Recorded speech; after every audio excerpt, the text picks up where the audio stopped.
শ্রমজীবী যারা আছেন মনক্ষুণ্ণ হবেন না, মন ছোট করবেন না। You are the superhero remittance fighter of our country. একজন পরিচ্ছন্নতা কর্মী, তারও 20 থেকে 30,000 টাকা বাংলাদেশে ঢোকে প্রতি মাসে। আপনি চিন্তা করতে পারেন 6টা মাস যদি রেমিটেন্স বন্ধ হয়, শ্রীলঙ্কার চেয়েও খারাপ অবস্থায় বাংলাদেশে চলে যাবে।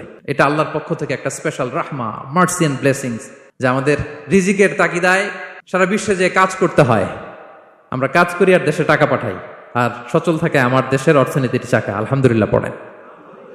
সো বাংলাদেশের গভর্নমেন্টকে আমি বিনীত অনুরোধ জানাবো, শ্রম মন্ত্রণালয়কে অনুরোধ জানাবো, এয়ারপোর্ট অথরিটিকে অনুরোধ জানাবো, আমার শ্রমজীবী ভাইদের সাথে ভালো আচরণ করুন, তাদের সাথে কোঅপারেট করুন। বিশেষ করে যতগুলো দূতাবাস আছে, আমার শ্রমজীবী ভাইদের যে কোনো কাজকে অগ্রাধিকার ভিত্তিতে আপনারা সার্ভিস দিন। তারা ভালো থাকলে ভালো থাকবে বাংলাদেশ। আসসালামু আলাইকুম ওয়া রাহমাতুল্লাহি তাআলা ওয়া বারাকাতুহু। নাহমাদুহু ওয়া নুসাল্লি আলা রাসূলিহিল কারীম। أما بعد فأعوذ بالله من الشيطان الرجيم بسم الله الرحمن الرحيم يا أيها الإنسان إنك كادح إلى ربك كدحا فملاقيه صدق الله العظيم رب اشرح لي صدري ويسر لي أمري واحلل عقدة من لساني يفقه قولي।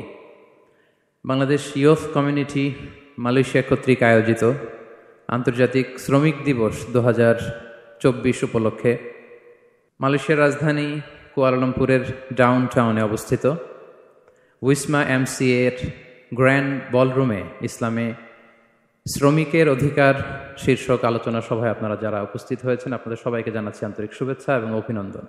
আহলান ওয়া সাহলান ওয়া মারহাবান বিকুম ফি হাদাল লিকা আত-তাইয়িব আল মুবারাক। আলহামদুলিল্লাহ, আমরা অত্যন্ত সৌভাগ্যবান যে আমরা এমন একটা ধর্ম পেয়েছি যে ধর্মটা মজলুমকে নিয়ে কথা বলে। The vulnerable people of the society, সমাজে যারা মজলুম, অসহায়, যাদের কথা কেউ বলে না, তাদের অধিকার নিয়ে ইসলাম কথা বলে। আলহামদুলিল্লাহ পড়েন। ইসলাম শ্রমিকের অধিকার নিয়ে কথা বলে, লেবার রাইটস নিয়ে ইসলাম কথা বলে, ইসলাম উইমেন রাইটস নিয়ে কথা বলে, নারী অধিকার নিয়ে কথা বলে, ইসলাম হিউম্যান রাইটস নিয়ে কথা বলে, ইসলাম মানবাধিকার নিয়ে কথা বলে, ইসলাম অ্যানিমাল রাইটস নিয়ে কথা বলে, প্রাণী অধিকার নিয়ে কথা বলে। আল্লাহু আকবার। আপনি চাইলেই একটা প্রাণীকে আঘাত করতে পারবেন না। আমাদের দেশে এটা খুব বাজে একটা কালচার। কুকুর একটা দেখলেই আমরা কি করি? হয় ঢিল ছড়ি, না একটা লাথি মারি। কিছুই করে নাই আপনাকে, পাশ দিয়ে যাচ্ছে, দেখলেই কি ঢিল মারে, লাথি মারে, আরো অনেক জঘন্য জঘন্য কাজ আমরা করি। তাহলে যারাই যেখানে বিপন্ন, মানবতা যেখানে বিপন্ন, সেখানেই ইসলাম হাজির হয়েছে। আলহামদুলিল্লাহ। এজন্য ইসলাম পেয়ে আমরা খুশি না বেজার বলেন? এজন্য প্রত্যেক সালাতের পরে আমরা ঘোষণা দিই, রাদিতু বিল্লাহি রাব্বা ওয়াবিল ইসলামি দীনা ওয়াবি মুহাম্মাদিন নাবিয়্যান ওয়া রাসূলা। আমরা আল্লাহকে রব হিসেবে পেয়ে খুশি, আমরা ইসলামকে দিন হিসেবে পেয়ে খুশি। তো আমরা রাসূল সাল্লাল্লাহু আলাইহি ইসলামকে নবী এবং রাসূল হিসেবে পেয়ে খুশি। তার মানে প্রত্যেক সালাতের পরে আমরা কি করি? এটার অ্যানাউন্সমেন্ট দেই। তো ইসলাম এমন একটা ধর্ম, যেখানেই মানবতা বিপন্ন সেখানেই ইসলাম হাজির। তো আজকে আমরা লেবার রাইটস ইন ইসলাম, ইসলামে শ্রমিকের কি অধিকার, শ্রমিকদের যে রাইটস আছে, অধিকার আছে, এটা নিয়ে ইসলাম কি বলে, এই টপিকে আমরা কথা শুনবো ইনশাআল্লাহ বিইذনিল্লাহ।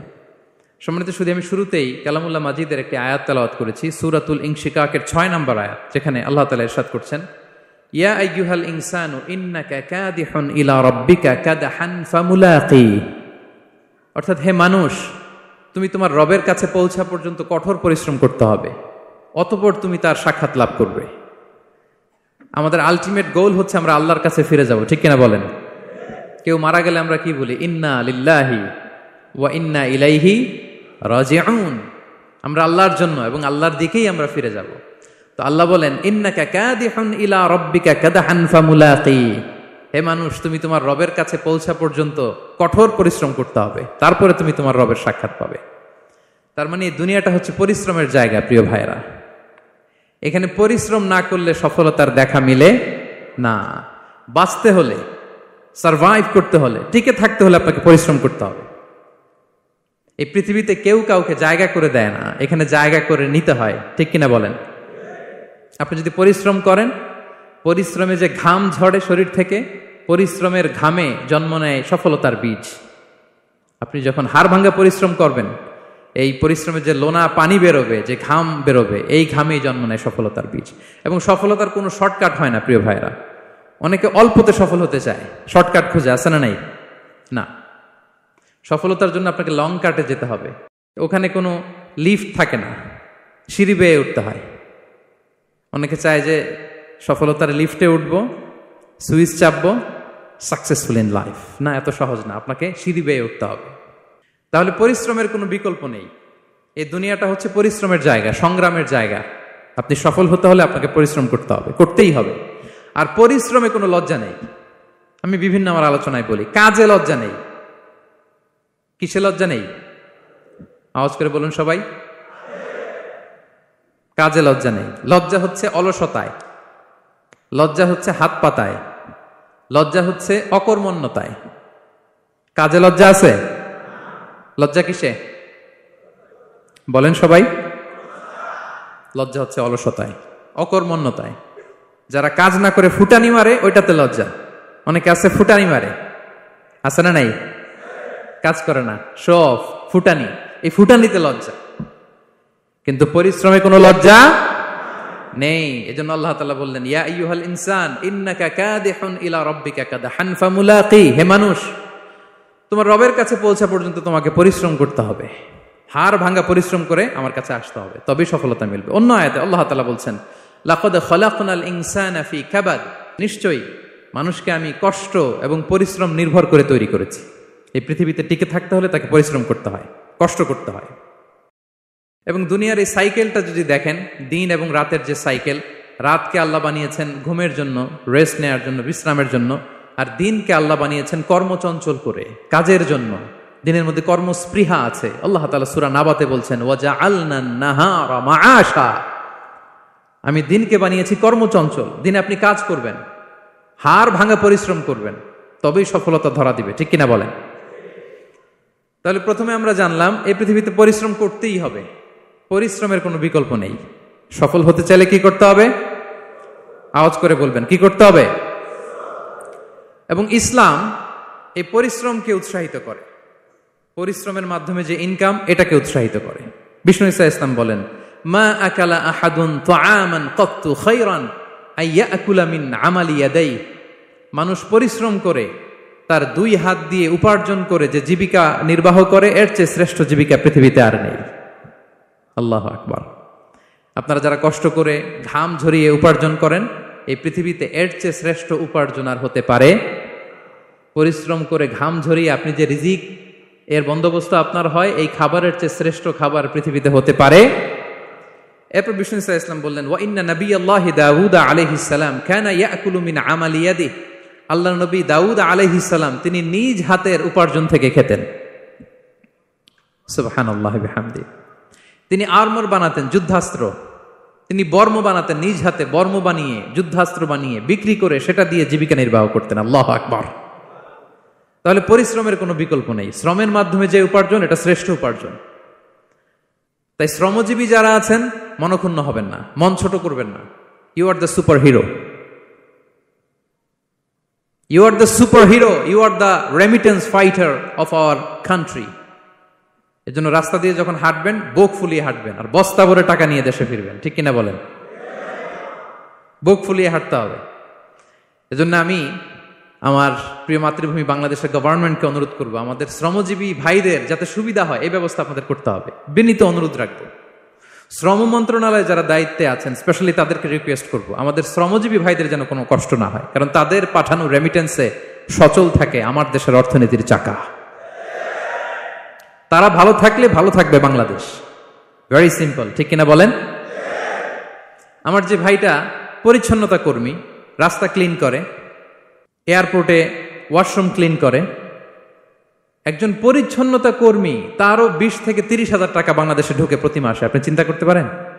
হ্যাঁ, 6টা মাস যদি রেমিটেন্স বন্ধ হয়, শ্রীলঙ্কার চেয়েও খারাপ অবস্থায় বাংলাদেশে চলে যাবে। Just only 6 months. ভয়ঙ্কর অবস্থা হবে বাংলাদেশের। এটা আল্লাহর পক্ষ থেকে একটা স্পেশাল রাহমা, মার্সি এন্ড ব্লেসিংস, যে আমাদের রিজিকের তাগিদায় সারা বিশ্বে যে কাজ করতে হয়, আমরা কাজ করি আর দেশে টাকা পাঠাই, আর সচল থাকে আমার দেশের অর্থনীতির চাকা। আলহামদুলিল্লাহ পড়েন। সো বাংলাদেশের গভর্নমেন্টকে আমি বিনীত অনুরোধ জানাবো, শ্রম মন্ত্রণালয়কে অনুরোধ জানাবো, এয়ারপোর্ট অথরিটিকে অনুরোধ জানাবো, আমার শ্রমজীবী ভাইদের সাথে ভালো আচরণ করুন। তাদের সাথে কোঅপারেট করুন। বিশেষ করে যতগুলো দূতাবাস আছে সারা বিশ্বে, বাংলাদেশের যে মিশনগুলো, দূতাবাসগুলো, আমার শ্রমজীবী ভাইদের যে কোনো কাজকে অগ্রাধিকার ভিত্তিতে আপনারা সার্ভিস দিন। এটা দিতেই হবে, ঠিক কিনা বলেন? তারা ভালো থাকলে ভালো থাকবে বাংলাদেশ। তো এই জন্য শ্রমের কোনো বিকল্প নাই। নিজ হাতে উপার্জিত অর্থ, নিজ হাতে উপার্জিত কামাই, এটা শ্রেষ্ঠ কামাই। তো আলহামদুলিল্লাহ আজকের অডিয়েন্সের মধ্যে শ্রমজীবী ভাইয়েরা বেশি, আলহামদুলিল্লাহ পড়েন। এটা আমাদের সৌভাগ্য। এই যে বাংলাদেশে এখন চাকরি নাই, চাকরির বাজার মন্দা, মাস্টার্স পাস করে বেকার টোটো কোম্পানির ম্যানেজার, এরকম আছে না নাই? তার বিপরীতে আল্লাহ তাআলা আপনাদেরকে মালয়েশিয়া নিয়ে আসছে। প্রতি মাসে আপনি টাকা পাঠান, আলহামদুলিল্লাহ।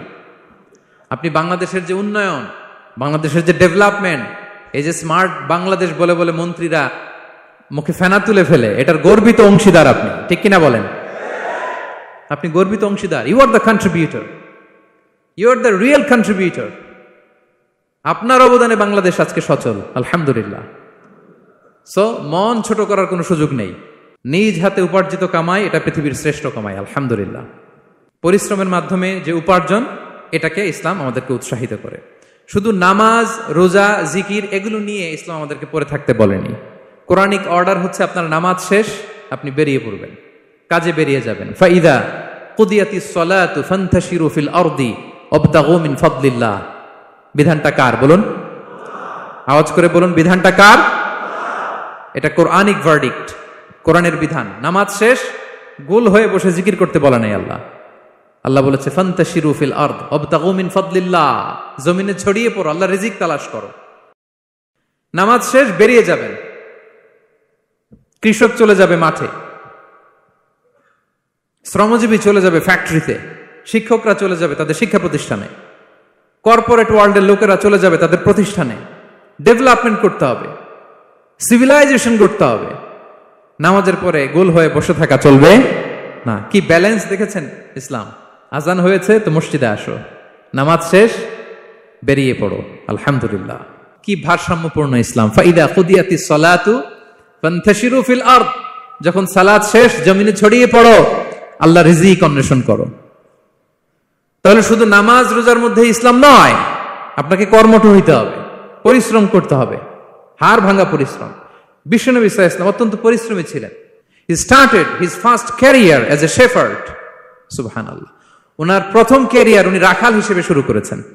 রাখালরা যে কাজ করে, অর্থাৎ মরুভূমিতে ভেড়া, মহিষ, ভেড়া, ছাগল, তারপর বকরি, দুম্বা, এই চরানোর কাজগুলো দিয়ে বিষ্ণু সাল্লাল্লাহু আলাইহি ওয়াসাল্লাম তার ক্যারিয়ার শুরু করেছেন এজ এ শেফার্ড। বিষ্ণু সাল্লাল্লাহু আলাইহি ওয়াসাল্লাম বলেন, সহিহ বুখারীর বর্ণনা, মা বাআসাল্লাহু নাবিয়্যান ইল্লা রাআল গানাম। আল্লাহ তাআলা এই পৃথিবীতে এমন কোন নবী পাঠায় নাই যে নবীরা ছাগল চড়ায় নাই। সুবহানাল্লাহ পড়বেন না? সাহাবারা বললেন, ওয়া আনতা ইয়া রাসূলুল্লাহ, হে আল্লাহর নবী আপনিও ছাগল চড়িয়েছেন? বিষ্ণু সাল্লাল্লাহু আলাইহি ওয়াসাল্লাম বললেন, নাআম, আমিও ছাগল চড়িয়েছি। ওয়া কুনতু আরআহা আলা কারারিত লি আহলি মক্কা, আমি অল্প কিছু মজুরির বিনিময়ে, অল্প কিছু টাকার বিনিময়ে, সামান্য কিছু পারিশ্রমিকের বিনিময়ে মক্কার লোকদের ছাগল চড়িয়ে দিতাম। সুবহানাল্লাহ পড়েন। ছাগল হচ্ছে খুব টেরা প্রাণী, ডানে টানলে বায়ে যায়, বায়ে টানলে ডানে যায়। তাদেরকে একসাথে করা এজ এ শেফার্ড, এটা মরুভূমিতে খুব কষ্টের কাজ। আল্লাহ তাআলা প্রত্যেক নবীকে দিয়ে ছাগল চড়িয়েছেন যাতে করে কিছুদিন পরে নবীরা মানুষ চড়াতে পারে। সুবহানাল্লাহ। আল্লাহ বুঝাতে চাইলেন, এখন ছাগল চড়াও, এদের উপর যদি কন্ট্রোল নিতে পারো তাহলে মানব জাতির উপর কন্ট্রোল নিতে পারবো। আল্লাহু আকবার। এজন্য প্রত্যেকটা নবীকে দিয়ে, সহিহ বুখারীর বর্ণনা, মা বাআসাল্লাহু নাবিয়্যান ইল্লা রাআল গানাম, আল্লাহ পৃথিবীতে এমন কোন নবী পাঠায় নাই যেই নবীকে দিয়ে আল্লাহ ছাগল চড়ায় নাই। তো বিষ্ণু সাল্লাল্লাহু আলাইহি ওয়াসাল্লাম ছাগল চড়িয়েছেন, অত্যন্ত সুঠাম দেহী ছিলেন, কর্মঠ ছিলেন। তার মানে বিষ্ণু সাল্লাল্লাহু আলাইহি ওয়াসাল্লামও পরিশ্রম করে উপার্জন করেছেন, ঠিক কিনা? ছাগল চড়াতেন, তার বিনিময়ে সামান্য কিছু পারিশ্রমিক নিতেন, মজুর নিতেন, এতে লজ্জা নাই। এজন্য এই কথা দিয়ে শুরু করেছি যে কাজে লজ্জা নেই। এই তো বিষ্ণু সাল্লাল্লাহু আলাইহি ওয়াসাল্লামের ক্যারিয়ার গেল। আমরা যদি সাহাবাদের জীবনী দেখি, ওনারাও পরিশ্রমী ছিলেন। কেউ খেজুর বাগানে কাজ করতেন, কেউ কৃষি কাজ করতেন, কেউ বাজারে ব্যবসা করতেন, কেউ বসে থাকেন নাই।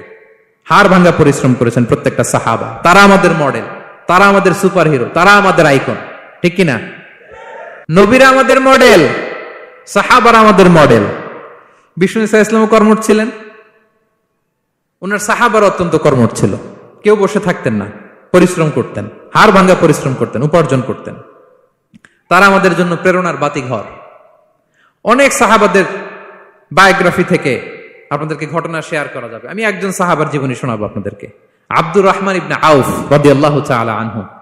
10 জন জান্নাতের দুনিয়াতে বসে যে 10 জন সাহাবা জান্নাতের সুসংবাদ পেয়েছেন তাদের মধ্যে একজন, আলহামদুলিল্লাহ বলেন। আব্দুর রহমান ইবনে আউফ রাদিয়াল্লাহু তাআলা আনহু প্রথম 8 জন মক্কায় যারা কালিমা পড়ে মুসলমান হয়েছে তাদের একজন। তার স্ট্যাটাসটাকে জেনে নেন। তো তিনি যখন মক্কা থেকে হিজরত করে মদিনায় গেলেন, মনে রাখবেন মক্কা থেকে যে সাহাবারা বাড়ি ঘর ছেড়ে হিজরত করেছে তাদেরকে বলে মহাজির, মানে হিজরতকারী সাহাবা। আর মদিনাতে যে সমস্ত সাহাবারা তাদেরকে রিসিভ করেছেন তাদেরকে বলে আল আনসার, মানে সাহায্যকারী সাহাবা। তো যারাই হিজরত করে মক্কা থেকে মদিনায় যেত, বিষ্ণু ইসলাম মদিনার কোন সাহাবীর সাথে তার ভাই পাতিয়ে দিতেন, আল মুআখাত, ব্রাদারহুড করে দিতেন, দায়িত্ব দিতেন যে তুমি এই সাহাবীকে দেখবে। তো আব্দুর রহমান ইবনে আউফ রাদিয়াল্লাহু তাআলা আনহু যখন হিজরত করে গেলেন, তার দেখভাল করার জন্য যে সাহাবীর দায়িত্ব পড়লো তার নাম হচ্ছে সাআদ ইবনে রাবিয়া, আনসারী সাহাবী রাদিয়াল্লাহু তাআলা আনহু। বিষ্ণু বললেন, সাআদ, আব্দুর রহমান ইবনে আউফ তোমার ভাই, ভাই বানিয়ে দিলেন। কি বানিয়ে দিলেন? তুমি তাকে টেক কেয়ার করবে, সে হবে তোমার মেহমান। সুবহানাল্লাহ। সাআদ ইবনে রাবিয়া রাদিয়াল্লাহু তাআলা আনহু তিনি আব্দুর রহমান ইবনে আউফকে ডেকে নিয়ে গেলেন, ঘরে নিয়ে গেলেন মেহমানকে, এবং বললেন, ইয়া সাআদ ইন্নী আকসারুল আনসারি মালান। হে সাআদ, তুমি চিন্তা করো না, তুমি মনে করো না যে তোমার ভরণ পোষণ দিতে আমার কষ্ট হবে। আমি মদিনার সবচাইতে বড় বিজনেস ম্যাগনেট, সবচাইতে বড় বিজনেস ম্যাগনেট আমি। No tension, don't worry about it. Tension নিও না, আসো, তোমার জন্য আমার কি প্রপোজাল শোনো। ফাআকসিমু লাকা নিসফা মালি, আমার যত সম্পদ আছে আমি অর্ধেক তোমার দিয়ে দিব। সুবহানাল্লাহ, এত আসতে। আপনার বাড়িতে কেউ মেহমান হলে করতে পারবেন এরকম? আল্লাহ, কেমন প্রেরণার বাতিঘর তারা। ফাআকসিমু নিসফা মালি, হে আব্দুর রহমান ইবনে আউফ, আমার অর্ধেক সম্পদ তোমারে দিয়ে দিব। এখানেই শেষ না, এরপর বলতে লাগলেন, আমার অনেকগুলো স্ত্রী আছে, তুমি কোথায় যে মেয়ে খুঁজবা, প্রস্তাব দিবা, এত ঝামেলার দরকার নাই। আমার কোন স্ত্রীকে তোমার ভালো লাগে বলো, তার যদি তোমাকে ভালো লাগে তাহলে প্রয়োজনে তাকে আমি ডিভোর্স দিয়ে দিব, তাকে নিয়ে তুমি সুখের সংসার করবা। আল্লাহু আকবার, আল্লাহু আকবার। অর্ধেক সম্পদ দিয়ে দিব, আমার একাধিক স্ত্রী আছে, কাউকে যদি তোমার পছন্দ হয় এবং সেও যদি তোমাকে পছন্দ করে, প্রয়োজনে তাকে ডিভোর্স দিব। New life, new career, just go on. আমরা এই সুযোগ পেলে কি করতাম? সাথে সাথে অর্ধেক সম্পদ নিয়ে নিতাম, ঠিক কিনা? আব্দুর রহমান ইবনে আউফ প্রেরণার বাতিঘর। উনি কি করলেন? উনি বললেন, লা হাজাতা লি ফি যালিক, আমার ভাই তুমি যে বলছো, এ সাআদ ইবনে রাবি, তুমি যে এত চমৎকার প্রপোজাল দিয়েছো, এতেই আমি খুশি, তোমার কোনো কিছুর আমার দরকার নাই। বারাকাল্লাহু লাকা ফি আহলিকা ওয়া মালিক, আল্লাহ তোমার সম্পদেও বরকত দেখ, আল্লাহ তোমার পরিবারেও বরকত দেখ। তবে একটা কষ্ট করতে হবে, সেটা কি? আব্দুর রহমান ইবনে আউফ বললেন, দুল্লানি ইলা সুক, just show me the way to market. মদিনার বাজারটা কোথায় এটা একটু দেখায় দাও। আমি নতুন মানুষ, পথঘাট চিনি না। দুল্লানি ইলা সুক, just show me the way to market of Medina. মদিনার বাজারটা কোন রাস্তা একটু দেখায় দাও। আল্লাহু আকবার। সাদ ইবনে রাবি বললেন, এই তো মদিনার বাজার। উনি যে কিছু ঘি কিনলেন, পনির কিনলেন, কিনে বিক্রি করলেন, প্রফিট করলেন। ওই প্রফিট দিয়ে আরো বেশি করে কিনলেন, আবার বিক্রি করলেন, প্রফিট, আবার বিক্রি করলেন, প্রফিট। এই কেনা বেচা করতে করতে 1-2 মাসের মধ্যে উনি মদিনার one of the biggest business magnate হয়ে গেলেন। আল্লাহু আকবার। কি হাড় ভাঙ্গা পরিশ্রমই না তারা করেছেন। একেবারে রেডি ক্যারিয়ার ছিল, গেলাম সবচেয়ে বড় বিজনেসম্যানের অর্ধেক সম্পত্তি পেয়ে গেলাম। He didn't accept the ready career, rather he made his own path with his own endeavor. নিজের চেষ্টায়, নিজের পরিশ্রমে, নিজের ঘাম ঝরিয়ে নিজের ক্যারিয়ার তৈরি করেছেন। চিল্লায় বলেন ঠিক কিনা? This is the biography of Abdur Rahman ইবনে আউফ রাদিয়াল্লাহু তাআলা আনহু। সাহাবারা কতটা পরিশ্রম করেছেন, তার মানে বিশ্বনবী পরিশ্রমী ছিলেন, সাহাবারা পরিশ্রমী ছিলেন। এবং বিষ্ণু ঈসা ইসলাম পরিশ্রম করতে বলতেন সবাইকে, হাত পাততে নিষেধ করতেন, কারণ দারিদ্রতা বড্ড ভয়ঙ্কর। দারিদ্রতা যার আসে সে বুঝে। বাংলা একটা কথা আছে, অভাব যখন দরজায় এসে দাঁড়ায়, ভালোবাসা তখন সবার মুখস্থ দেখছেন?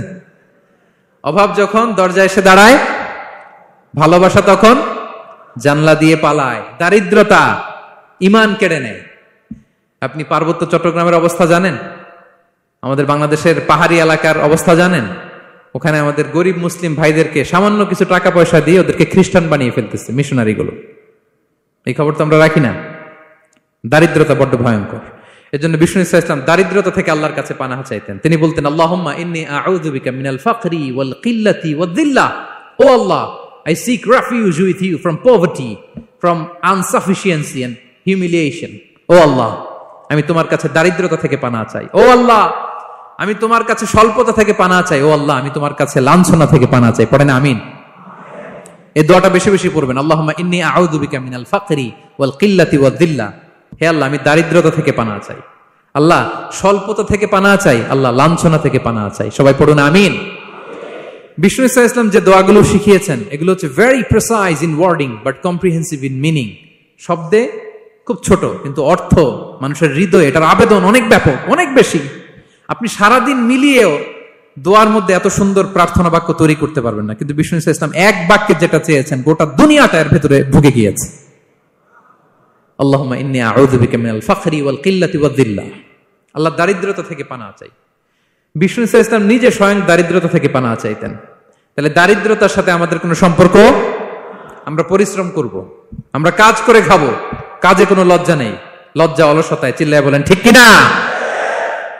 এবং বিষ্ণু ইসলামের কাছে কেউ যদি হাত পাতত, যদি দেখতেন তার কাজ করার যোগ্যতা আছে, বিষ্ণু ইসলাম ভিক্ষা দিতেন না, কাজে উৎসাহিত করতেন, ভিক্ষাবৃত্তিকে অনুৎসাহিত করতেন। এক যুবক এসে হাত পাতলো, বিষ্ণু ইসলাম আমার কিছু দেন। নবী বললেন, তুমি তো শক্ত সামর্থ্য মানুষ, বাসায় কি আছে বলো। সে বলে, আমার বাড়িতে একটা পানি খাওয়ার জগ আছে আর একটা চাদর আছে। বিষ্ণু ইসলাম বললেন, নিয়ে আস। সে নিয়ে আস। এবার বিষ্ণু ইসলাম চাদর আর জগ দুইটা নিয়ে সাহাবাদেরকে বললেন, মাইয়াশতারি হাযাইন, কে কিনবে? অকশন চিনেন? অকশন, অকশনে কি করে? নিলামে দাম তোলে না? রাসূল সাল্লাল্লাহু আলাইহি ওয়াসাল্লাম তার চাদর আর জগটা নিলামে তুললেন। এই কে কিনবে? মাইয়াশতারি হাযাইন, মাইয়াশতারি হাযাইন। একজন বলল, ফাকালা রাজুল আনা আখিযুহুমা বিদিরহাম, ইয়া রাসূলুল্লাহ, আমি 1 দিরহামে কিনবো। কয় দিরহাম? বিষ্ণু বললেন, 1 দিরহাম, 1 দিরহাম, 1 দিরহাম। মানে এর চেয়ে কেউ বাড়াবে কিনা? মাইয়াজিদু আলা যালিক, এর চেয়ে বাড়ায় দিবা কে? আরেক সাহাবী বলল, ইয়া রাসূলুল্লাহ, আমি 2 দিরহামে কিনবো। 2 দিরহাম, 2 দিরহাম, 2 দিরহাম, আর বাড়ে না। বিষ্ণু ইসলাম তার কাছে 2 দিরহাম দিয়ে বিক্রি করে দিলেন। 2 দিরহাম নিয়ে যুবককে বললেন, নাও, 1 দিরহাম দিয়ে কিছু খাবার কিনে তোমার ফ্যামিলিকে দিয়ে আস। আরেক দিরহাম দিয়ে একটা কুঠার কিনে নিয়ে আস। তো যুবক কুঠার কিনে আনলো। ফাওয়াদা লাহু আর-রাসূল সাল্লাল্লাহু আলাইহি ওয়াসাল্লাম ইয়াদান, রাসূল সাল্লাল্লাহু আলাইহি ওয়াসাল্লাম নিজ হাতে ওই কুঠারের একটা হাতল লাগাই দিলেন কাঠের। কারণ শুধু কুঠার দিয়ে তো হবে না, একটা হাতল থাকতে হবে না? বিষ্ণু ইসলাম ওনার মোবারক হাতে, বরকতময় হাতে ওই কুঠারে একটা হাতল লাগাই দিলেন। এবার বললেন, যাও, 1 দিরহাম দিয়ে কুঠার, আরেক দিরহাম দিয়ে খাবার কিনে আনো। এই কুঠার দিয়ে জঙ্গলে যে কাঠ কেটে লাকড়ি বেচে জীবিকা নির্বাহ করো। সামনের 15 দিন আমার সামনে যেন তোমার ঘুরঘুর করতে না দেখি। এ বেচারা গেল, 1 দিরহাম দিয়ে ফ্যামিলিতে খাবার দিল, আর লাকড়ি নিয়ে কাঠ কাটতে না কাটতে কয়েকদিনের ব্যবধানে ও 10 দিরহাম কামায় ফেলছে। আস্তে আস্তে আস্তে আস্তে সে স্বাবলম্বী হয়ে গেল।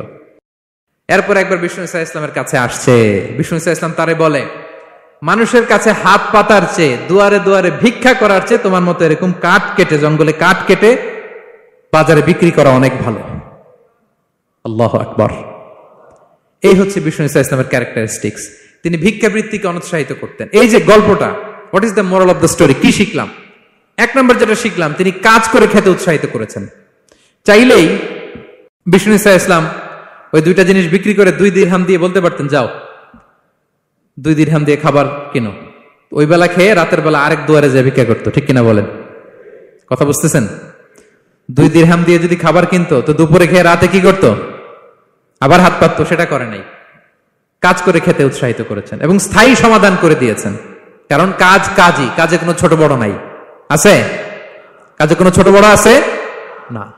তাহলে ইসলাম আমাদেরকে পরিশ্রমী হতে শেখায়, কর্মমুখী হতে শেখায়। ইসলাম কতটা কর্মমুখী ধর্ম দেখেন। বিষ্ণু ইসলাম বলেন, ইন কামাতিস সাআ ওয়া ফি ইয়াদি আহাদিকুম ফাসিলা, কেউ যদি দেখে কিয়ামত হয়ে যাচ্ছে, কি হয়ে যাচ্ছে? সবাই বলুন, কেউ যদি দেখে কিয়ামত হয়ে যাচ্ছে আর তার হাতে একটা চারা বীজ আছে, গাছের চারা, কি আছে? গাছের চারা। সে গাছের চারা রোপণ করতে গেছিল, ওদিকে যায় দেখে কিয়ামত শুরু হয়ে গেছে। বিশ্বনবী বলেন ফাইন ইসতাতাআ আন লা তাকুমা হাত্তা ইয়াগরিসাহা ফালইয়াগরিসহা, সে যদি পারে কিয়ামত হওয়ার আগেই ওটা রোপণ করে দিতে, সেজন্য তাড়াতাড়ি করে রোপণ করে দেয়। আল্লাহু আকবার। ইসলাম কতটা কর্মমুখী ধর্ম। কিয়ামত শুরু হয়েছে, বিষ্ণু বলেন তার উপর কিয়ামত আসার আগে সে যদি চান্স পায় চারা বীজটা যেন রোপণ করে দেয়। আর আমরা এখন আখিরুজ্জামান, দাজ্জাল আসবে, কিয়ামত হয়ে যাবে, 2025 সালেই হবে, এগুলো বলে কাজকর্ম সব বন্ধ করে দিচ্ছে। এরকম ডাকাইতে আছে না নাই? হ্যাঁ বলেন, আছে না নাই? তা আখিরুজ্জামান কি আপনারা এটা শিখায়, এই লেসন শিখায়? আখিরুজ্জামান আসবে, দাজ্জাল আসবে, তো আপনার সমস্যা কি? দাজ্জাল আসবে দেখেই তো আপনাকে বিজনেস করে এমন টাকা কামাইতে হবে যাতে করে দাজ্জাল আসলে আমি আমার অর্থ দিয়ে মুজাহিদিন ভাইদেরকে সহায়তা করতে পারি।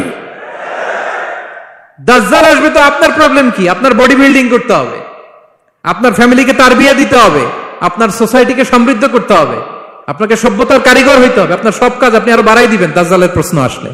এখন দাজ্জাল আসবে, 25 সালেই আসবে, 26 সালেই কিয়ামত হবে। কি হবে ক্যারিয়ার দিয়ে, আর কি হবে ব্যবসা করে? এরকম আছে না নাই?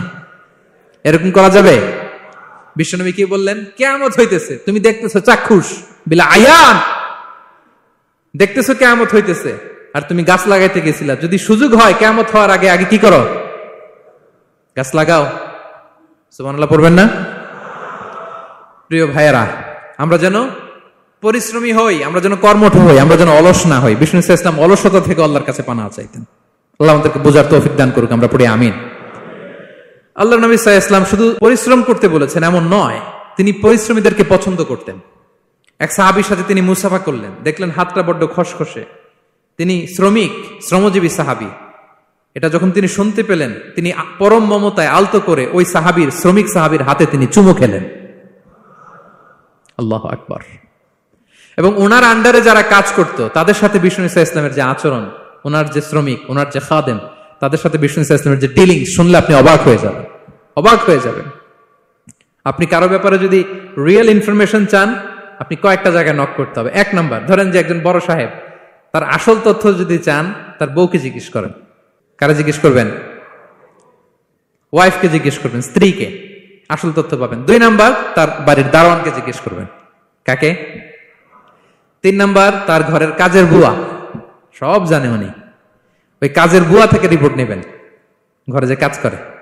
4 নাম্বার, তার ড্রাইভার, দারোয়ান, কাজের বুয়া, ওয়াইফ, এদের কাছ থেকে যদি আপনি জিজ্ঞেস করেন, ফলের বিড়াল বেরিয়ে আসবে। ঠিক কিনা বলেন? তো আসেন বিষ্ণু ইসলামের যে খাদেম, কর্মচারী, তারা একটু জিজ্ঞেস করি বিষ্ণু ইসলামের আচরণ কেমন ছিল। বিষ্ণু ইসলামের খাদেমের নাম হচ্ছে আনাস রাদিয়াল্লাহু আনহু। আলহামদুলিল্লাহ, খাদিমুর রাসূলিল্লাহ, বিষ্ণু ইসলামের খাদেম। আসেন ওনাকে জিজ্ঞেস করি যে বিষ্ণু ইসলামের আচরণ কেমন ছিল। আনাস রাদিয়াল্লাহু তাআলা আনহু বলেন, খাদিমতুন নবিয়্যা 10 সিনিন, আমি বিষ্ণু ইসলামের 10 বছর খেদমত করেছি, 1-2 বছর না, 10 বছর বিষ্ণু ইসলামের খেদমতে আমি নিয়োজিত ছিলাম। ফামা ক্বালা লি লিমা সানা'তা ওয়ালা লিমা লা সানা'তা, 10 বছরের মধ্যে একদিনও কখনো বলে না, এ আনাস এটা কেন করলা, এ আনাস এমনটা কেন হলো, এটা কেন করলা না, একদিনের জন্য বলে নাই। কেন এটা করছো, কেন এটা করো নাই, এরকম কোনো প্রশ্ন আমাকে কোনোদিন করে নাই। সুবহানাল্লাহ পড়ে। আনাস রাদিয়াল্লাহু তাআলা কি ভুল করেন নাই? করছেন। ছোট মানুষ তো, একেবারে ছোট বাচ্চা ছিলেন। ওনার আম্মা যখন আনাস রাদিয়াল্লাহু তাআলাকে নিয়ে আসছে, বিষ্ণু ইসলাম মক্কা থেকে হিজরত করে মদিনায় আসলেন, সবাই বিশ্বনবীকে ঘিরে ধরলো, সবাই বিশ্বনবীকে সালাম দেয়, মুসাফা করে, হাদিয়া দেয়। আনাসের মা চোখের পানি ছাড়ে, বিশ্বনবীর কাছে লজ্জায় এসে বলে, ইয়া রাসূলুল্লাহ, সবাই আপনাকে উপহার দেয়, সবাই আপনাকে হাদিয়া দেয়, আমি আপনারে কি হাদিয়া দেব? হাদিয়া দেওয়ার মতো কিছু নাই, আমার এই কলিজার টুকরা আনাস ছাড়া, আমি আনাসকেই আপনারে হাদিয়া দিয়ে দিলাম। ইয়াখদুমুকা ইয়া রাসূলুল্লাহ, হে নবী, আনাস আপনার খেদমত করবে, আপনার অজুর পানি এনে দিবে, আপনার মেসওয়াকটা এনে দিবে, আপনার জুব্বাটা এনে দিবে, আমি আমার কলিজার টুকরা, আমার নাড় ছেঁড়া ধন আনাসকেই আপনারে উপহার দিয়ে দিলাম। আনাস রাদিয়াল্লাহু তাআলা বিষ্ণু ইসলামের সাথে থাকতেন, অজুর পানি এনে দিতেন, জামা এনে দিতেন। বিষ্ণু বললেন, আনাস আমার ওই জুব্বাটা নিয়ে আসো। ছোট্ট আনাস জুব্বা আনতে যে মদিনার বাচ্চারা খেলতেছে, আমাদের দেশে যে খেলে, কুতকুত খেলে, চারা খেলে, এইটা খেলে, সেইটা খেলে, ওই খেলাধুলা দেখে নবীর জামা আনার কথা উনি ভুলে গেলেন, বাচ্চাদের সাথে দাঁড়িয়ে খেলা দেখতে আরম্ভ করলেন। এখন সময় গড়িয়ে অনেক হয়ে গেল, আনাসও আসে না, জুব্বাও আসে না। ঘটনা কি? বিষ্ণু ইসলাম বললেন, যাই নিজের জামা নিজে নিয়ে আসি। তো বের হলেন, যে দেখে সর্বনাশ, আনাসকে পাঠাইছি জুব্বা আনতে, আনাস দেখিয়ে দিকে খেলার মধ্যে মগ্ন হয়ে আছে। বিষ্ণু ইসলাম কিছুই বললেন না, চুপ করে যে উনিও আনাসের পিছনে এভাবে দাঁড়িয়ে রইলেন, কিছুই বলে না। তো আনাস খেলা একবার এদিকে দেখে, একবার ওদিকে দেখে, একবার এদিকে ঘুরতে ঘুরতে হঠাৎ দেখে পিছনে কে? স্বয়ং বিশ্বনবী। আল্লাহ, বিশ্বনবীর দেখে তো আনাস রাদিয়াল্লাহু তাআলার কলিজাটা এখানে চলে আসছে ভয়। হায় হায়, আজকে খবর আছে। হায় হায়, আমার না যুদ্ধ আনতে বলছিল, আমি কি কাজ করলাম? ভয়ে আটকে উঠছে। বিষ্ণু ইসলাম ধমক দেয় নাই, পিট্টি দেয় নাই, কিছু করে নাই, শুধু একটা মুচকি হাসি দিয়েছে। আনাস রাদিয়াল্লাহু তাআলা আনহু বলে, বিশ্বনবীর সেই দিনের মুচকি হাসির শাসন মৃত্যুর আগ পর্যন্ত আমাকে সোজা রাস্তায় রেখেছে, আর ডানে বায়ে করি নাই কোনোদিন। তার মানে শাসন করতে জানলে ব্যাট মারা লাগে না, শাসন করতে জানলে গায়ে হাত তোলা লাগে না, শাসন করতে জানলে মুচকি হাসি দিয়েও শাসন করা যায়, ঠিক কিনা বলেন? বিশ্বনবীর মুচকি হাসির শাসন আনাস রাদিয়াল্লাহু তাআলা আনহুকে আজীবন সোজা রাস্তা রেখেছে। তাহলে শ্রমজীবীদেরকে বিষ্ণু ইসলাম কতটা সম্মান করতেন, শ্রদ্ধা করতেন, ভালোবাসতেন, বুঝতে পারছেন সবাই? প্রিয় ভাইয়েরা, লেবার রাইটস ইন ইসলাম, ইসলামে শ্রমিকের অধিকার।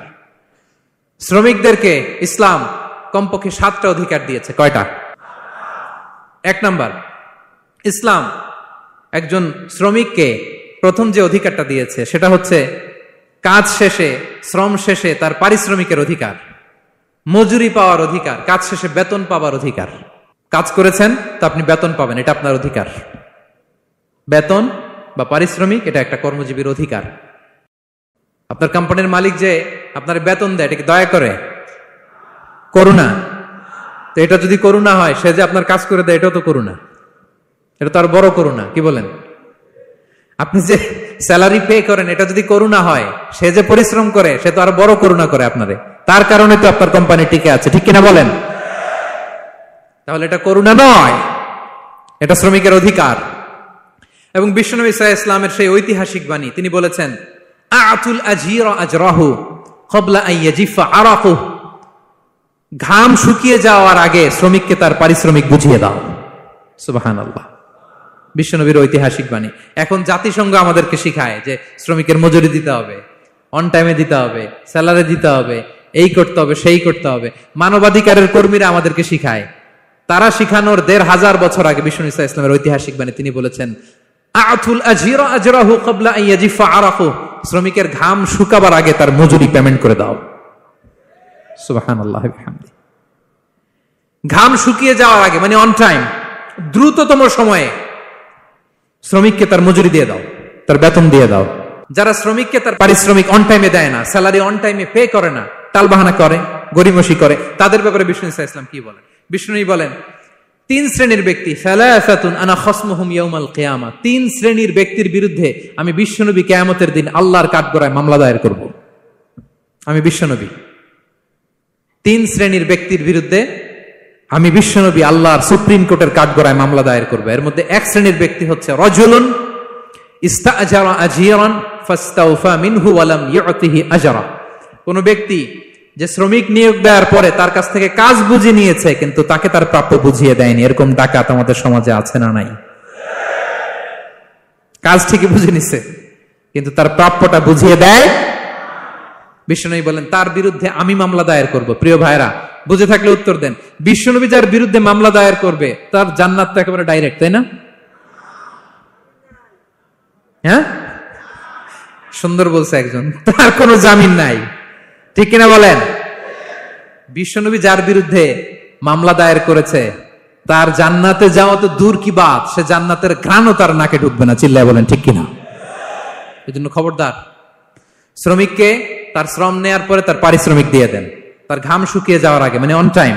এটা নিয়ে কোনো টালবাহানা করা যাবে তা না হলে বিশ্বনবী তার বিরুদ্ধে মামলা দায়ের করবে। তার মানে 1 নম্বর অধিকার বুঝে পাইছেন? আপনি যে কাজ করেন, কাজের বিনিময়ে যে পারিশ্রমিক পান, যে স্যালারি পান, এটা আপনার অধিকার। এটা করুণা নয়, এটা অনুকম্প নয়, এটা কোনো দয়া নয়, ইটস ইউর রাইট, এটা আপনার অধিকার। আওয়াজ করে বলুন তো, গলা ফুলিয়ে, এটা আপনার কি?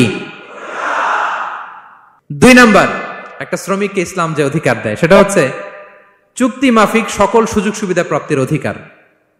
অর্থাৎ একজন এমপ্লয়ার যখন তার এমপ্লয়িকে নিয়োগ করে, একটা এমপ্লয়মেন্ট কন্ট্রাক্ট থাকে না? এমপ্লয়মেন্ট কন্ট্রাক্ট বুঝেন তো? একটা চুক্তিপত্র থাকে, এখানে ফিক্স করা থাকে ওয়ার্কিং আওয়ার্স, কয় ঘন্টা আপনি কাজ করবেন, আপনার জব স্পেসিফিকেশন, কি করবেন কি করবেন না, আপনার স্যালারির ব্যাপারে থাকে, কত স্যালারি দিবে, কখন দিবে, আবার আপনি ওভার টাইম করলে এক্সট্রা পে করবে, আপনি রেগুলার কাজ করলে ঘন্টায় per hour 20 ringgit, overtime করলে 40 রিঙ্গিট। তারপর আপনি কখন ব্রেক নিবেন, একটা ব্রেক থাকে না যে এই টাইমে একটা ব্রেক দিতে হবে, এগুলো মিউচুয়াল আন্ডারস্ট্যান্ডিং এ এমপ্লয়মেন্ট কন্ট্রাক্টে থাকে। আপনি হলিডে কখন করবেন, ছুটি থাকতে হবে। টানা 7 দিন কাজ করানো যাবে বলেন? না, আন্তর্জাতিকভাবে এটা নিষিদ্ধ। টানা 7 দিন কোনো কাজ নাই, একদিন তার হলিডে থাকতে হবে, তার অ্যানুয়াল লিভ থাকতে হবে।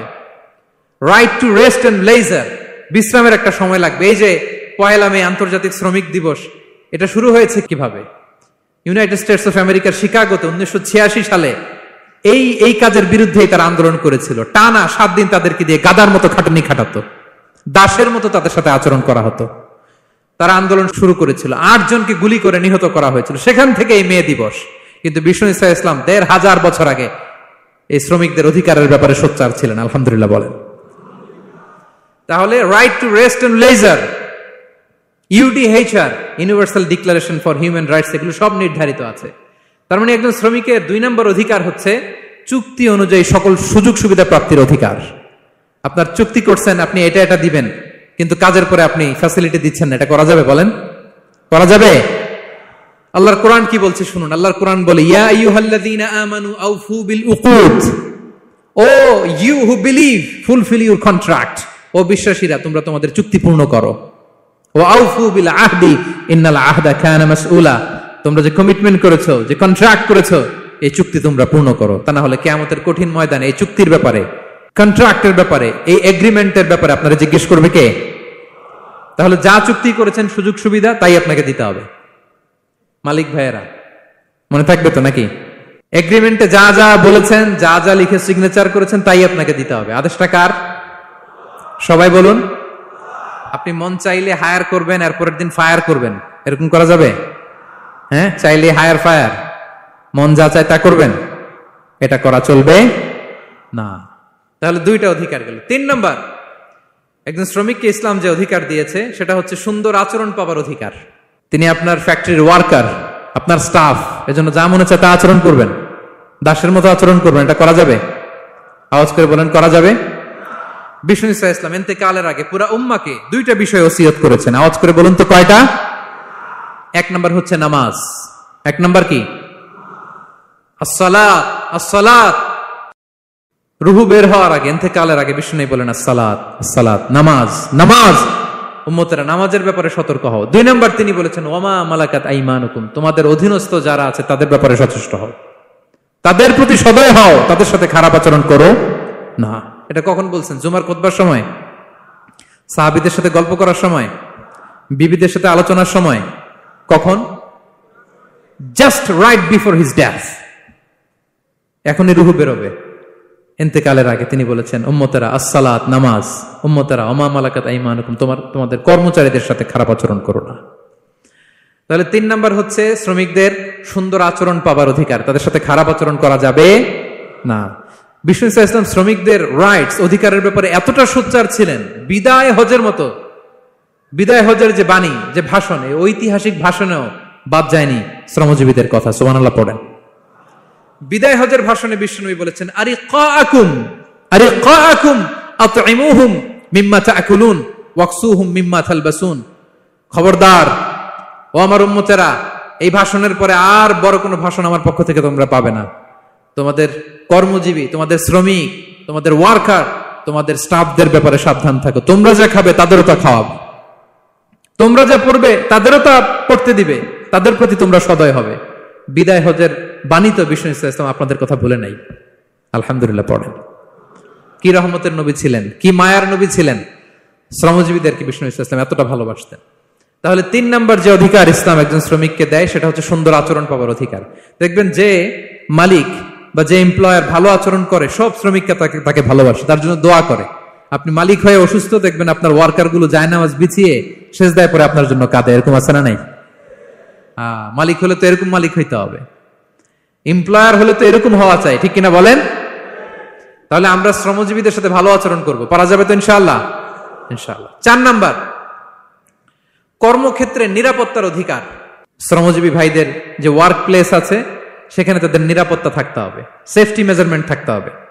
অনেক জায়গায় দেখি আয়রন ফ্যাক্টরিগুলোতে যারা কাজ করে, আল্লাহু আকবার, আপনারা ভিডিও ক্লিপসে দেখবেন যে কি ভয়ঙ্কর সেখানকার অবস্থা। ডিহাইড্রেশন, এক একজন অসুস্থ হয়ে যায়।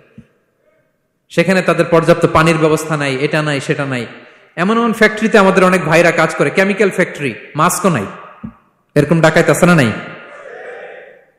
কেমিক্যাল ফ্যাক্টরিতে যারা কাজ করবে এদেরকে মাস্ক দিতে হবে, এদেরকে হ্যান্ড গ্লাভস দিতে হবে। নির্মাণ শ্রমিক যারা আছে তাদেরকে হেলমেট দিতে হবে। প্রত্যেকটা ফ্যাক্টরিতে ফায়ার এক্সটিংগুইশার লাগবে, আগুন লাগলে অগ্নি নির্বাপক যে যন্ত্র, এগুলোর দরকার আছে না নাই বলেন?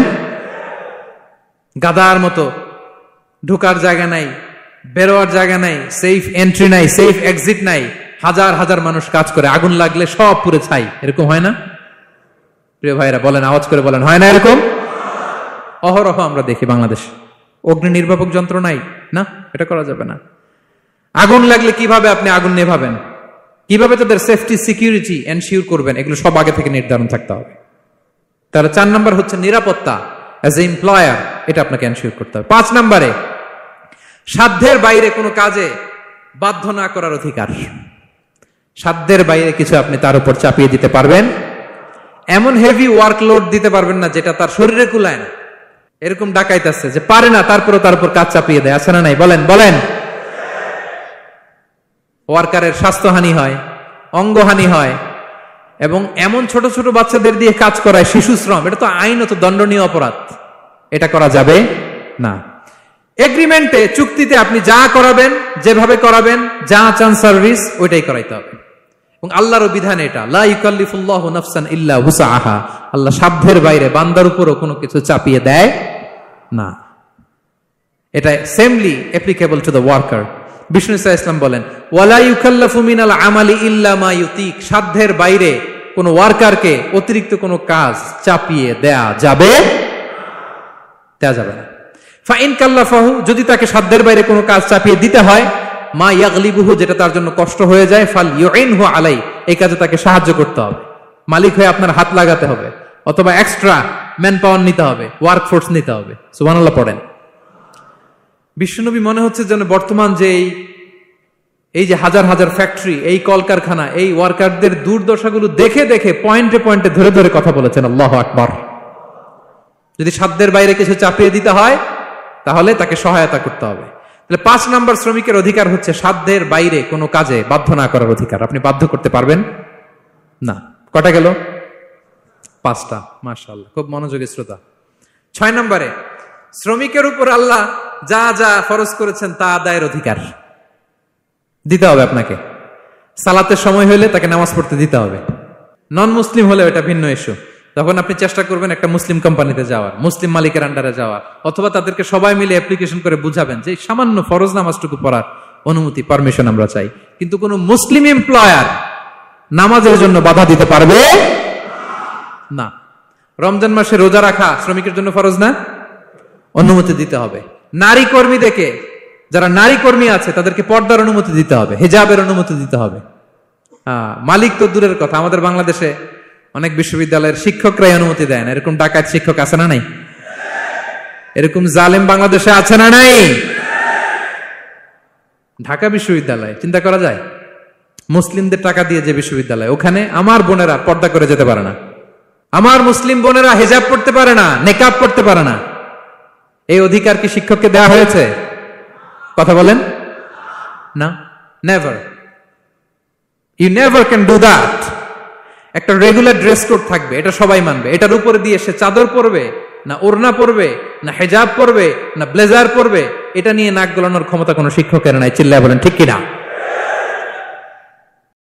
তাহলে আপনার কর্মস্থলে মুসলিম নারীরা যদি কাজ করে, নারী কর্মীদের জন্য পর্দার ব্যবস্থা করতে হবে, ঠিক কিনা বলেন? হালাল ফুড খাওয়ার ব্যবস্থা থাকতে হবে। ওয়াইন খাওয়ানো যাবে না, ড্রিঙ্কস করানো যাবে না, পর খাওয়ানো যাবে না, ঠিক কিনা বলেন? আপনার কোম্পানিতে আপনার শ্রমিককে দাড়ি রাখতে চাইলে দাড়ি রাখার অনুমতি দিতে হবে, ঠিক কিনা বলেন? দাড়ি রাখা ওয়াজিব। দাড়ি রাখা কি কোন কোন মতে সুন্নাতে মুআক্কাদা, যেটাই আমরা বলি একজন মুসলিমের জন্য এটা আবশ্যক। দাড়ি রাখতে বাধা দেয়া যাবে? আমাদের বাংলাদেশে দেয়? হ্যাঁ, কোন কোন কোম্পানি দেয়। কোন কোম্পানি দেয় বলেন? হ্যাঁ, আরং। এই পাওয়া গেছে আরং। কিছুদিন আগে দাড়ি রাখবে বলে এক ছেলেকে কর্মচ্যুত করেছে, এরকম আছে না নাই? করা যাবে? করা যাবে বলেন? না, দাড়ি রাখার অনুমতি দিতে হবে, নারীদেরকে হেজাব করার অনুমতি দিতে হবে, এটা অধিকার। এটা অধিকার। শ্রমিকের উপর আল্লাহ তাআলা যা যা ফরজ করেছে এটা আদায়ের অধিকার তাকে দিতে হবে। আলহামদুলিল্লাহ বলেন। 7 নাম্বার, সর্বশেষ, সামাজিক নিরাপত্তা লাভের অধিকার, সোশ্যাল সিকিউরিটি। শ্রমিকের পুঁজি হচ্ছে তার শ্রম, তার জীবন যৌবন সব দিয়ে আপনার ফ্যাক্টরিরে একেবারে শীর্ষে নিয়ে গেল, শেষ জীবনে আপনি মালিক তারে ভুলে গেলেন, এরকম আছে না নাই? নো, তার জন্য সোশ্যাল সিকিউরিটির ব্যবস্থা করতে হবে। অনেক শ্রমিক ভাইরা আছে সারা জীবন ফ্যাক্টরির জন্য কাজ করে শেষ বয়সে দুরারোগ্য ব্যাধিতে আক্রান্ত, তাদের খোঁজ খবর কেউ নেয় না। এটা গভর্নমেন্টের দায়িত্ব। গভর্নমেন্ট ফান্ড থেকে, কোম্পানির ফান্ড থেকে, অথবা কোনো যাকাত ফান্ড থেকে, অথবা কোনো এন্ডাওমেন্ট ফান্ড থেকে, অর্থাৎ ওয়াকাফের ফান্ড থেকে তাদের সোশ্যাল সিকিউরিটির ব্যবস্থা করতে হবে। সামাজিক নিরাপত্তা দরকার আছে না নাই বলেন? এটা আপনাদের অধিকার। এই 7টা অধিকার ইসলাম একজন শ্রমিককে দিয়েছে। তো শ্রমিককে ইসলাম শুধু অধিকারই দিয়েছে, মালিকের কোনো অধিকার নাই নাকি? এবার মালিকরা খেপে উঠছে। এতক্ষণ মালিকরা চুপচাপ, আমি দেখতেছি তো, এতক্ষণ যা যা বলতেছি মালিকরা চুপচাপ শুনতেছে। যখনই বলছি মালিকের অধিকার আছে না নাই, মালিকরা কয় আছে। হ্যাঁ, ইসলাম চেক এন্ড ব্যালেন্স করেছে। ইসলাম হচ্ছে ভেরি ব্যালেন্সড রিলিজিয়ান, ভারসাম্যপূর্ণ একটা জীবন ব্যবস্থা। শ্রমিকেরও দায়িত্ব আছে। শ্রমিকেরও কি প্রিয় ভাইয়েরা দায়িত্ব আছে। বিষ্ণু ইসলাম বলেন, সালাসাতুন লাহুম আজরান, 3 শ্রেণীর ব্যক্তি আছে যাদেরকে আল্লাহ যে কোনো কাজ করলে ডাবল রিওয়ার্ড দিবে, ডাবল। আপনি নামাজ পড়লে যাওয়া সওয়াব, এক করলে দ্বিগুণ সওয়াব। এর মধ্যে এক শ্রেণীর হচ্ছে ওয়ালা আবদুল মামলুক ইদা আদ্দা হাক্কাল্লাহ ওয়া হাক্কা মাওয়ালিহ, ওই দাস যে তার আল্লাহর ইবাদত করে, আল্লাহর হকও পালন করে আর তার মনিবের হকও পালন করে। এখানে দাস বলতে শুধু আগের সময়ের দাসই নয়, বর্তমান সময়ের যারা কর্মজীবী তারাও। কোন কর্মজীবী সে যদি আল্লাহর বিধান, আল্লাহর হক আদায় করে, পাশাপাশি যার আন্ডারে সে কাজ করে তার হকও আদায় করে, বিষ্ণু ইসলাম বলেন সব কাজে তার প্রতিদান হবে ডবল ডবল। পড়েন আল্লাহু আকবার। তাহলে শ্রমিকের দায়িত্ব হচ্ছে কোম্পানিকে যে সার্ভিস তার দেওয়া এটা পূর্ণাঙ্গ রূপে দিতে হবে। এটা হচ্ছে শ্রমিকের দায়িত্ব। 1 নম্বরের দায়িত্ব হচ্ছে লয়ালটি, আমানতদারিতা। 1 নম্বর দায়িত্ব কি? আপনি বেতন নেন আপনার বসের কাছ থেকে, কোম্পানির কাছ থেকে, কিন্তু সার্ভিস দেন আরেক কোম্পানির, হবে? বলেন। যার নুন খাই তার গুণ গাইতে হবে। আপনি যেই কোম্পানি থেকে স্যালারি নেন, সার্ভিস আপনার তাকে দিতে হবে। লয়ালটি থাকতে হবে, বিশ্বস্ততা, এটা জরুরি, এটা থাকতে হবে। আপনার মালিক আপনার কাছ থেকে এই লয়ালটি প্রাপ্য, সে যেন আপনার উপর আস্থা রাখে, আপনার বস যেন আপনার উপর আস্থা রাখতে পারে, এইটা মালিকের অধিকার। কথা কি বুঝেন? হ্যাঁ, এবার শ্রমজীবী ভাইরা একটু ঠান্ডা হয়ে গেছে, দেখছেন চেক এন্ড ব্যালেন্স। কথা বলেন ঠিক কিনা? আপনার মালিক আপনার কাছ থেকে এটা প্রাপ্য, এটা তার অধিকার, বিশ্বস্ততা। ইন্না খায়রা মান ইস্তাজারতাল কবিউল আমিন। যাকে নিয়োগ দেওয়া হবে তার মধ্যে 2টা কোয়ালিটি থাকতে হয়। কয়টা? মুসা আলাইহিস সালাম ফেরাউনের বাবুর্চিকে 1 থাপ্পড় মারলেন রেগে মেগে। উনি থাপ্পড় মারছিলেন আদব শিক্ষা দেওয়ার জন্য, কিন্তু বেচারা সাথে সাথে মরে গেছে। উনি মারছিলেন আদব শিখানোর জন্য, বেচারা যে মরে যাবে মুসা আলাইহিস সালাম জানতেন না। এখন দেখে সর্বনাশ, সেটা তো মরে গেছে, অক্কা পাইছে। উনি দিলেন দৌড়। মুসা আলাইহিস সালাম দৌড়াতে দৌড়াতে প্রাণ ভয়ে চলে গেলেন আরেক সীমান্তে, মিশর ছেড়ে আরেক এলাকায়। যে দেখে কিছু লোক ধাক্কাধাক্কি করে তাদের উটগুলোকে পানি খাওয়াচ্ছে, আর 2টা মেয়ে পাশে চুপ করে বসে আছে। উনি বুঝতে পারলেন মেয়েগুলো এই ইয়াং ছেলেদের সাথে ধাক্কাধাক্কি করে টিকতে পারবে না। উনি এগিয়ে গেলেন, বললেন তোমরা পানি খাওয়াবো ওটদেরকে? হ্যাঁ খাওয়াবো, আসো। উনি ওটগুলো নিয়ে সবাইকে সরিয়ে পানি খাইয়ে দিলেন, মেয়েরা চলে গেল।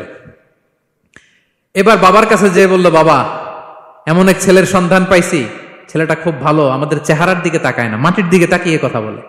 আজকে এই লোক না থাকলে আমরা আমাদের ওটগুলোকে পানি খাওয়াতে পারতাম না। আর ভিনদেশী লোক, আমরা চিনিও না। ইন্না খায়রা মান ইস্তাজারতাল কবিউল আমিন।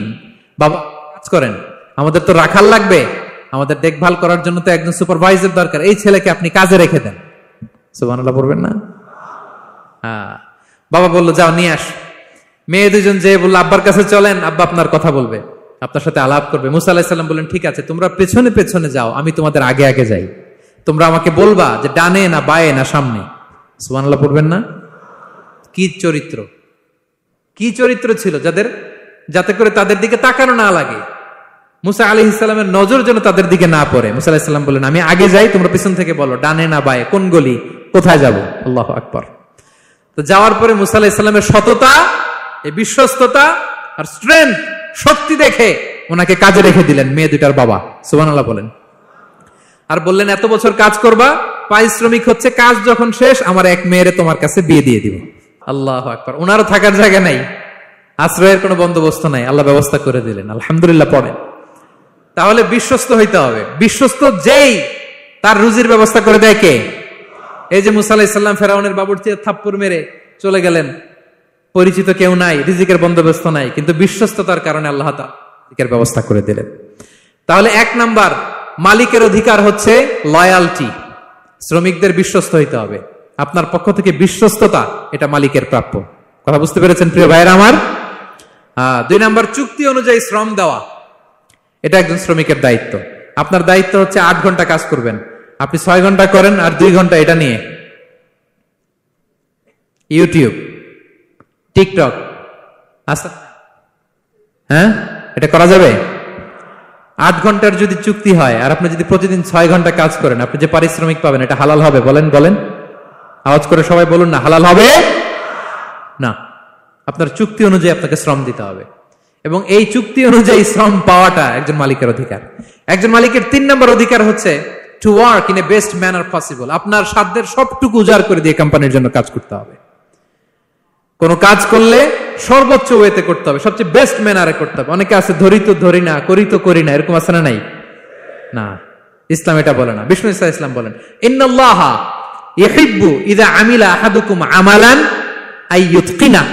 আল্লাহ তাআলা ওই কর্মচারীকে পছন্দ করে, আল্লাহ সুবহানাহু ওয়া তাআলা ওই কর্মচারীকে পছন্দ করে, ওই লোককে পছন্দ করে যে ব্যক্তি যখন কোনো কাজ করে ওটা মজবুত ভাবে করে, চমৎকার ভাবে করে, দ্য বেস্ট ওয়ে পসিবল, সুন্দরভাবে করে। এরকম কাজ করা যাবে তো? বলেন বলেন, যাবে? এবং যে শ্রমিক, যে কর্মজীবী ভাইরা এইভাবে কাজ করে, তারা মালিকের নজরে পড়ে যায় খুব তাড়াতাড়ি, ঠিক কিনা বলেন? তাদের বেতন বেড়ে যায় তাড়াতাড়ি, তাদের অবস্থা তাড়াতাড়ি ভালো হয়। 4 নম্বর অধিকার হচ্ছে আপনি আন্তরিকতার সাথে কাজ করবেন, আপনার মালিকের কোম্পানিকে নিজের কোম্পানি মনে করবেন। পারা যাবে? শ্রমিক ভাইয়েরা আমার, আমার কলিজার টুকরা শ্রমজীবী ভাইয়েরা, মালিকের কোম্পানিকে নিজের কোম্পানি মনে করা যাবে? অনেকে দেখবেন যে নিজের গাড়িটা খুব সেফলি ড্রাইভ করে, কিন্তু বসের গাড়ি নিয়ে যখন ড্রাইভ করে তখন আর এই এক্সট্রা কেয়ার নাই, এরকম আছে না? নাই। নিজের জিনিস খুব দেখে শুনে রাখে, কিন্তু কোম্পানির জিনিস যখন ইউজ করে ওইখানে সেই দেখভাল তার নাই, এরকম আছে না? নাই। এরকম করবেন আপনারা না। আপনি যে কোম্পানিতে কাজ করেন এটা নিজের কোম্পানি, ওইটার উত্তর সাকসেস, সফলতার জন্য আপনাকে আন্তরিক হইতে হবে। তাহলে এই 4টা অধিকার আল্লাহ তাআলা প্রত্যেকটা মালিককে দিয়েছে। তাহলে চেক এন্ড ব্যালেন্স হয়েছে? কথা কি সবাই বুঝতে পারছেন? আলহামদুলিল্লাহ পড়েন। পুরো আলোচনার সামারি বলি 1 মিনিটে। 1 number lesson, take away message সাথে করে নিয়ে যাবেন, যেটা শুরুতে বলেছিলাম। 1 নাম্বার কথা হচ্ছে সফলতার জন্য পরিশ্রমের কোনো বিকল্প নেই। হাড় ভাঙা পরিশ্রম করতে হবে আমাদের, আমাদের ক্যারিয়ারের জন্য, আমাদের ব্যবসার জন্য, আমার চাকরির জন্য আমাদের হাড় ভাঙা পরিশ্রম করতে হবে। কারণ শ্রমে কোনো লজ্জা নেই, পরিশ্রমে কোনো লজ্জা নেই, ঠিক কিনা বলেন? লজ্জা কিসে? অলসতায়। আমরা অলস হব না, অকর্মণ্য হব না, হাত পাতবো না, আমরা পরিশ্রম করে খাবো। 2 নাম্বার কথা, নবীগণ এবং সাহাবাগণ অত্যন্ত পরিশ্রমী ছিলেন, কর্মঠ ছিলেন, তারা আমাদের আইকন, সো আমরাও পরিশ্রমী হব। ইসলাম শ্রমিকের ব্যাপারে, শ্রমিকের অধিকারের ব্যাপারে এত জোরালো বক্তব্য দিয়েছে, পৃথিবীর কোন ধর্ম এভাবে দেয় নাই, ঠিক কিনা? সো আমরা যারা মালিক আছি, আমরা যেন আমাদের অধীনস্থ শ্রমজীবীদের প্রতি সদয় হই, তাদের অধিকার আদায়ের জন্য আমরা সচেষ্ট হই। আর আমরা যারা শ্রমিক আছি, কর্মজীবী আছি, আমরা আমাদের মালিকের কোম্পানিকে যেন নিজের কোম্পানি মনে করি, আন্তরিকতার সাথে, লয়ালটির সাথে যেন আমরা কাজ করি। আল্লাহ তাআলা আমাদের কাজে, কর্মে, পরিশ্রমে, ক্যারিয়ারে, চাকরিতে, ব্যবসায় ভরপুর বারাকা দান করুক। আওয়াজ করে পড়ুন আমিন। হাযা মা ইনদি ওয়াল ইলমু ইনদাল্লাহ আলাইহি তাওয়াক্কালতু ওয়া ইলাইহি উনীব। ওয়াসসালামু আলাইকুম ওয়া রাহমাতুল্লাহি তাআলা ওয়া বারাকাতুহু।